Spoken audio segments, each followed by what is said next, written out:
सर्वांच्या आयुष्यात काही खास क्षण असतात आणि प्रत्येक जण आपापल्या परीने जगत असतो, आनंद साजरा करत असतो.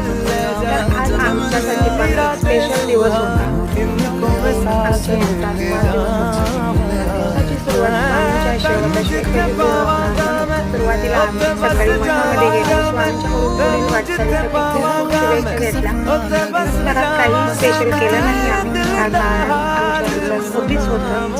तर संध्याकाळी आम्ही जसं नॉर्मली सगळे सेलिब्रेट करतात त्या पद्धतीने बर्थडे सेलिब्रेट केला आणि खरंच चांगले स्वामी त्यांना खूपच आयुष्य लागू दे. सगळ्यात चांगल्या इच्छा पूर्ण आणि त्यांच्या जीवनामध्ये काही स्पेशल गोल आहेत ते त्यांचे पूर्ण होते. आणि तुम्ही सर्वांनी पण दिवसभराच्या शुभेच्छा दिल्या त्यामुळे सर्वांचं पण